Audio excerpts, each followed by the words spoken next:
Peace, peace, peace, peace, peace. Welcome back to the Universal Temple for the sun, planets, moon, and stars. I'll be your Lord of Hosts, Lord Messiah.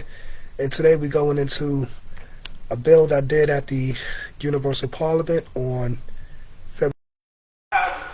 We showed without to the world, and we revealed that there is no mystery God that exists everywhere, it's righteous and unseen. The only thing that could exist everywhere and be righteous and unseen is what? Understanding. Because it exists in what? The mind. So through me manifesting my wisdom, you go see my understanding, and through me utilizing my understanding, you go see my wisdom. Peace. Peace. Peace. Ooh. I called it a touchdown.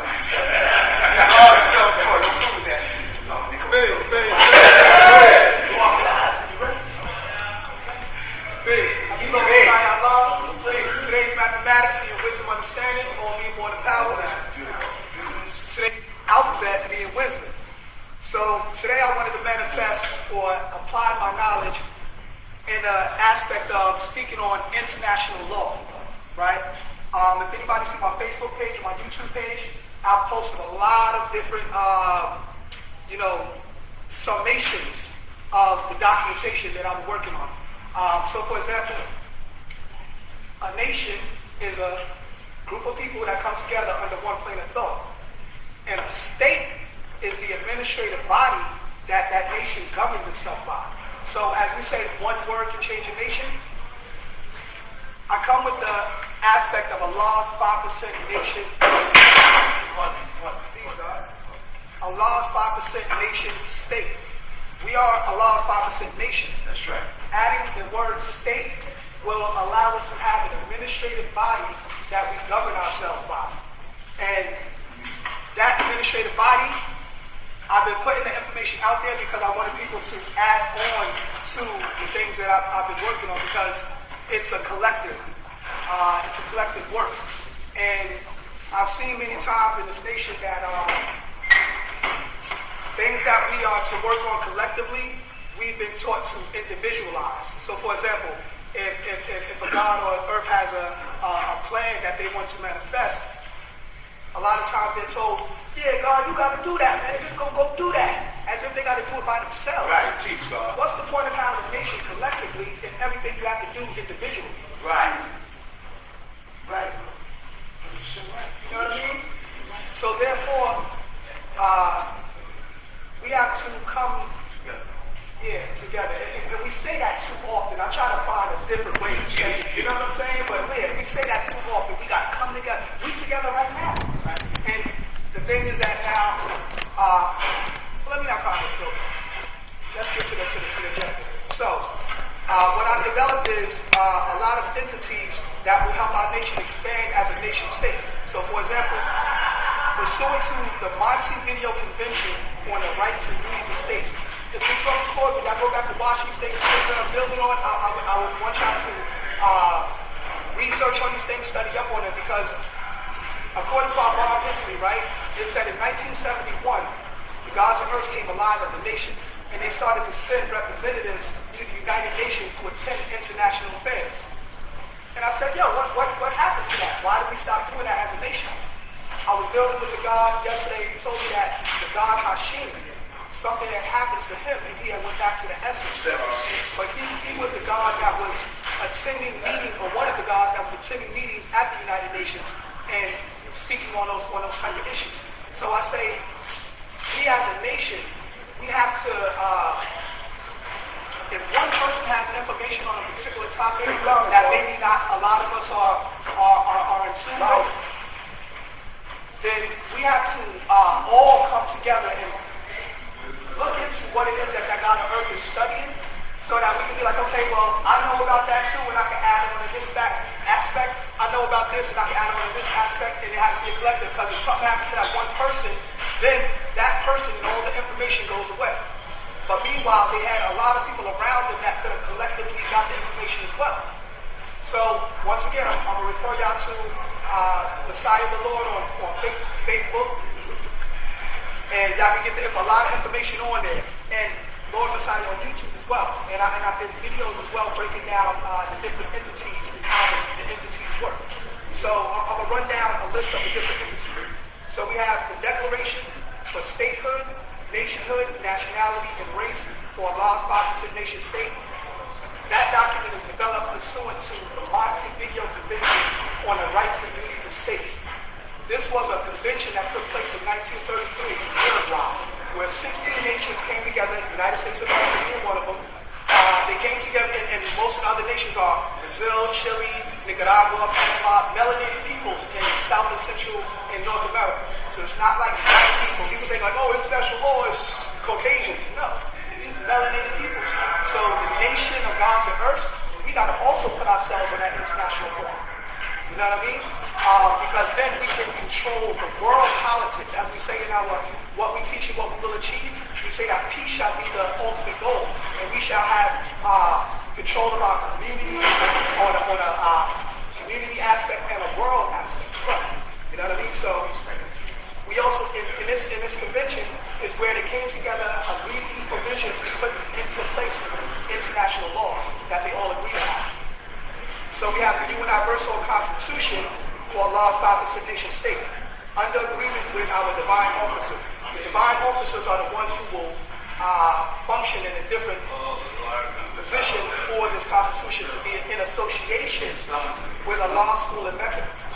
And there's clauses within the constitution that state that whatever rules and regulations take place at Allah's school in Mecca, that may differ from whatever clauses are in the Constitution, the rules and regulations at Allah's school in Mecca will take precedence. Meaning that none of this information is changing anything that goes on at Allah's school in Mecca. This will simply be a constitution that can be adopted by the school to help them function on different affairs and add on to different aspects. So we have the Universal Charter for Allah's Constitution State. This charter is going to be functioning under an intergovernmental organization known as Allah World Manifest Intergovernmental Organization, and also is tied into a treaty that we have as well. See, and all these different documents are putting us in the place of international law so we can function internationally with different nations. Because remember, going back to the declaration, the four aspects that form a state, according to the Montevideo Convention on the Rights and Duties of States, Article 1, it says that a state, being a person in the eyes of international law, possesses the following qualifications. A permanent population. Our permanent population, Mecca, Medina, Oasis, so forth, even all the different regions that we have, this is our permanent population. 5 girls first. Right. That's where it starts, right? That's where the knowledge and wisdom of our nation 5% starts. Exactly. I like that. And also, you see, you understand, because I wanted to start investing. You know what I'm saying? It has to start investing. You know what I mean? We all allow you to understand came from. So that's why I'm bringing this education here. You know what I mean? So we also have Allah World Manifest International Organization under agreement with the Board of Peace Officers. The Board of Peace Officers are the body of trustees that will govern that. Speak up, brother. Raise your voice out with the mic. Please. So we also have the self-executed Universal Treaty for Peace, Freedom, Justice, and Equality. This peace treaty is basically outlining those following provisions: peace, freedom, justice, and equality. And there's all laws for peace, all laws for freedom, justice, and equality. It's like a 70-page document explaining all of those laws, breaking it all down. So we basically going to have something that we can govern ourselves by, and if other nations want to accede to the treaty, then they can as well. So then we have under agreement of that treaty, we have the peacekeeping force /monitoring group /ceasefire commission for Allah's Conservation States. That commission is basically going to govern under a truce for ceasefire that we will have with the local authorities, military, National Guard, whoever, so they can't harm our nationals. And when they see us with our flags, the earth with the head wraps, and all of our international customary. My daughter's a national national. No, let's stop here, please. You know what I'm saying? When they see us with our international customary laws that we manifest through our customs, then we are identified. Like you see the dog here, you see the 7 on the hat, I would know, oh, he must be one of the 5%.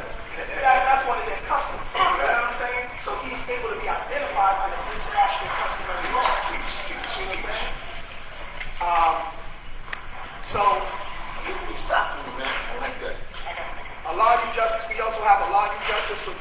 divine trust. This revocable divine trust is going to be the trust that we use to govern each of the different regions and turn these regions into trust territories. What is a trust territory?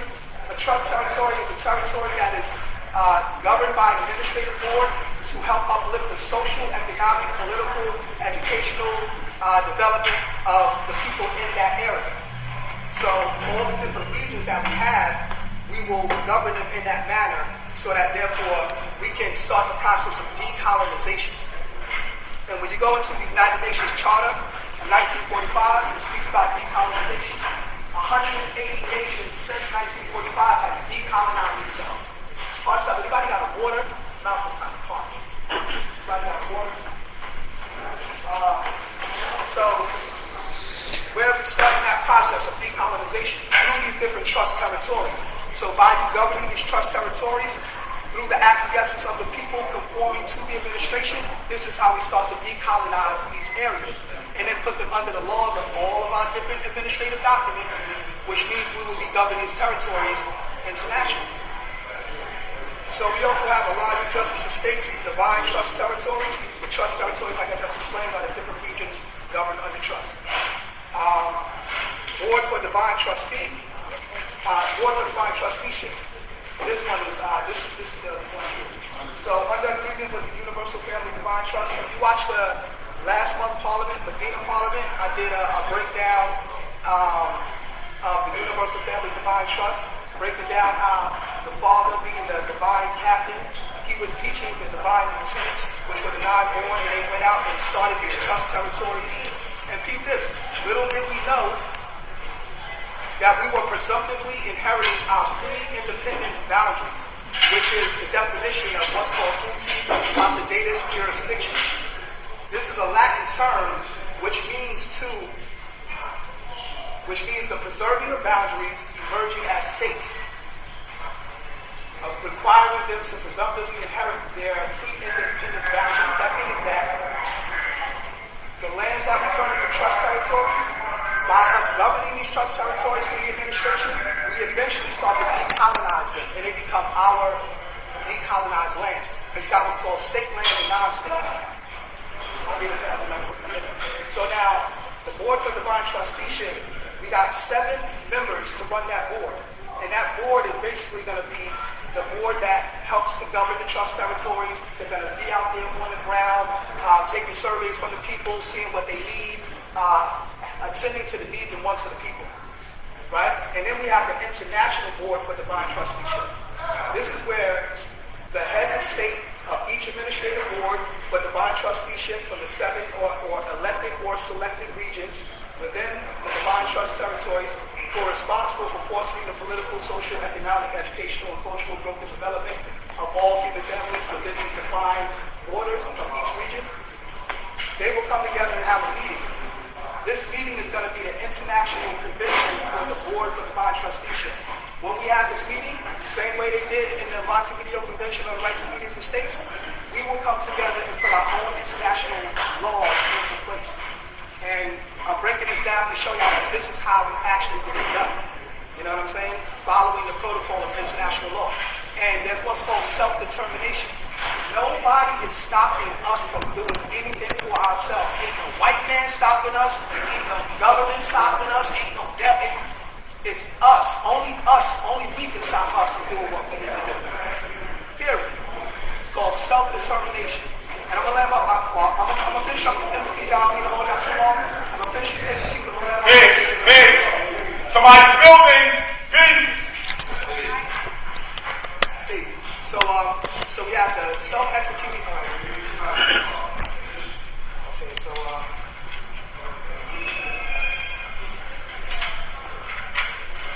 all right. So then we have the resolution to adopt trust.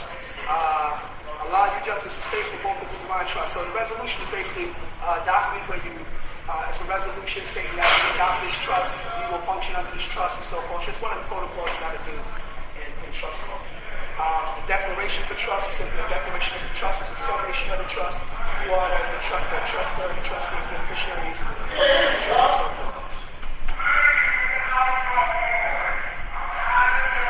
So we got the deed.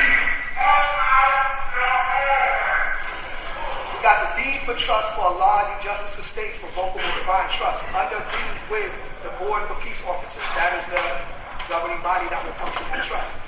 Then we also have the Allah and Justice Estates multinational franchise, under agreement with the franchise and franchisees. Now, the franchise is an entity to help us make money, basically, to add on in commerce. And it's a multinational franchise because we will be doing business with other nations. You know what I mean? So basically, what the nation has to do is form or discover or create a gross domestic product or national gross domestic product that we can basically do business with around the world and interact with other nations through commerce. And last but not least, we have Allah Justice, decentralized autonomy, decentralized organization for autonomy. It's a DAO. And that basically is a form of governance that's not taxed. It's a form of commerce that's not taxed by the government. That's what it means by being decentralized. So this is how we have a commerce that is already in a non-taxable status, so we don't have to necessarily worry about tax exemption because we're already non-taxable. And thank y'all for attention. I'll let my play on that. Peace. Peace. I want to make this courtesy announcement. Anybody that lives in New York, Region 1, who have loved ones that are incarcerated,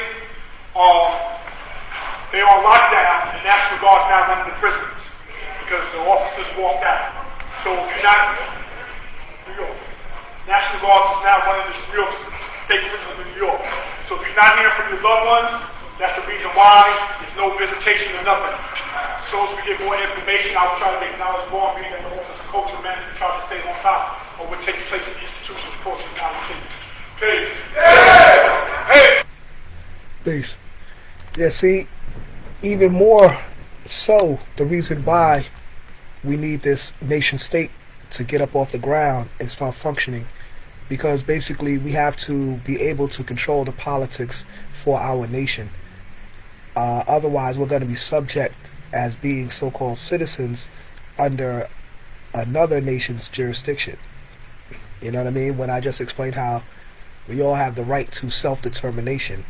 Every nation has the right to self-determination, which means their ability to maintain and carry out their political, economic, social, cultural, educational affairs without the interference internally or integration.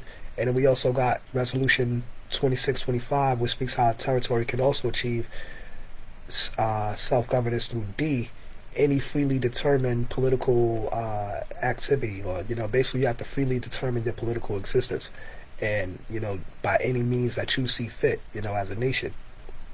So yeah, we're also manifesting A, B, and D. We don't really rock with integration because we already back up where the gods left off, and we're putting this back into motion, y'all. Peace.